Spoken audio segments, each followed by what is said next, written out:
Bonjour, ici André Pinard.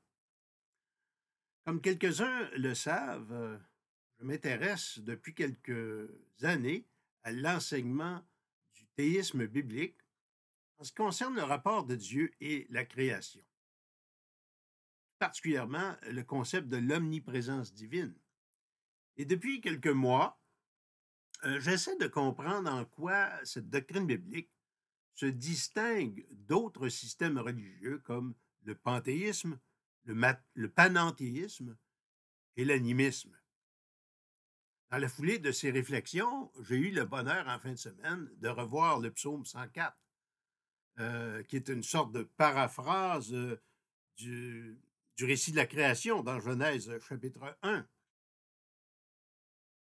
Et qu'est-ce qui m'a amené au psaume 104? Ben, c'est ma pratique quotidienne du chant des psaumes, les psaumes réformés qui ont été versifiés en français au 16e siècle au temps de la Réforme protestante. Et le psaume 104 a été versifié par le poète très populaire à l'époque, Clément Marot, qui a été comme mandaté par Jean Calvin pour versifier plusieurs psaumes. Ce que je me propose dans quelques enregistrements vidéo, c'est de reprendre le chant du psaume 104. Dans la version de Roger Chappal, il est résumé en 8 couplets qui sont répartis en 2 sections ou 2 chants. C'est ce que je me propose. Ces 8 couplets résument les 35 versets du psaume 104. Ensuite, je tenterai, j'espère que ça va réussir, parce que j'ai une version intégrale du psaume 104 versifiée.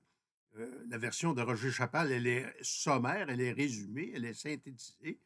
Il y a beaucoup de couplets qui ont été mis de côté, mais dans la version intégrale qu'on retrouve dans un psautier anglican de 1910, eh bien, on a 18 couplets répartis en 4 sections ou 4 chants.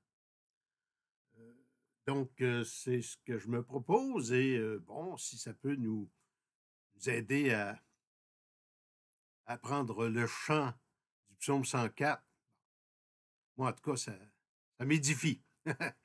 Donc, à bientôt.